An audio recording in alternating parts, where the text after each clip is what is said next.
In this lesson, we learn a new technique for the right hand, which is called palm mute. This is a technique where you dampen the vibrating strings with the palm of your hand.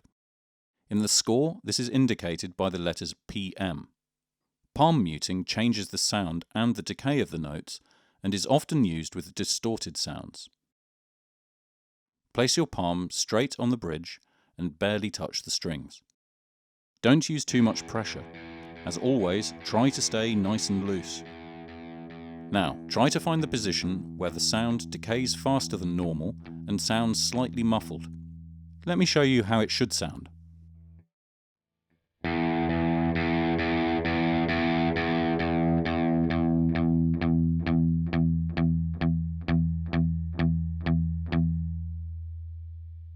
Take some time to explore which position of your right hand gives you the desired sound. Don't dampen too much, because the strings still need to vibrate. Let's do the following exercise. Play 4 quarter notes on the open E string in the first bar. The notes are slightly dampened with the right hand. The abbreviation PM in the score indicates that notes that are marked with a dotted line should be palm muted. In the second bar, you should raise your right hand just enough to not dampen the E string. I place the ring and little finger on the body for additional support. Place the ring finger of your left hand on the 3rd fret of the E string. As usual, the index and middle finger should be used to support the ring finger. There's an interplay between the left and right hand. When the left hand frets, the right is up. When you damp with the right hand, the left hand fingers are up. Of course, never too far away from the strings. So this is what it should sound and look like.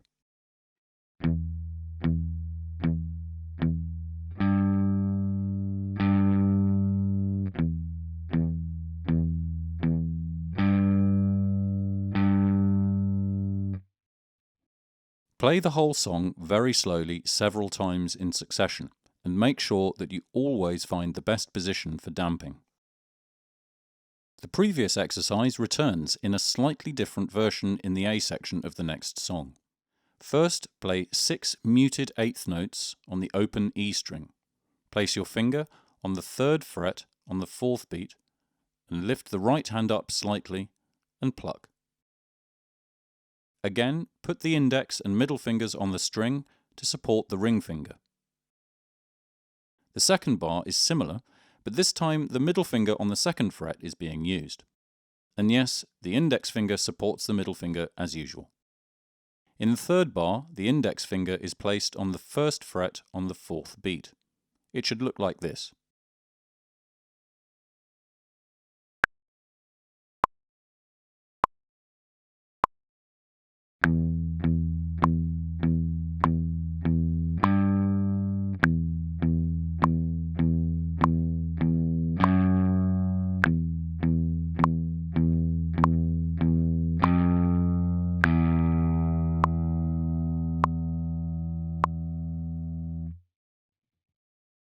The B section is a bit more complex, but it's not as bad as it looks.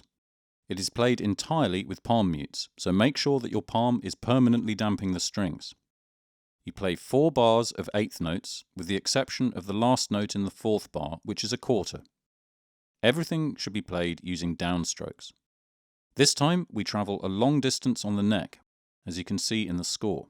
We start in the 10th position and continue in the 7th, 5th, and 2nd positions. All this happens in the first 2 bars.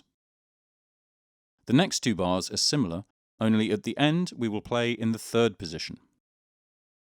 Now let's take a look at the fingering, which reveals a recurring system. It always starts with 2 plucks of the open E string, followed by 2 fretted notes, followed by 2 open plucks, and so on. Start fretting on the 10th and 12th frets with the index and ring fingers, followed by the middle and index fingers on the 8th and 7th frets. In the 2nd bar, continue with the index and ring fingers on the 5th and 7th frets, followed by the middle and index fingers on the 3rd and 2nd frets. You can see that the fingering stays the same, you only move down the fretboard. Finally, in the 4th bar, there is a little change. The index finger is placed on the 3rd fret. So this is what it should sound like.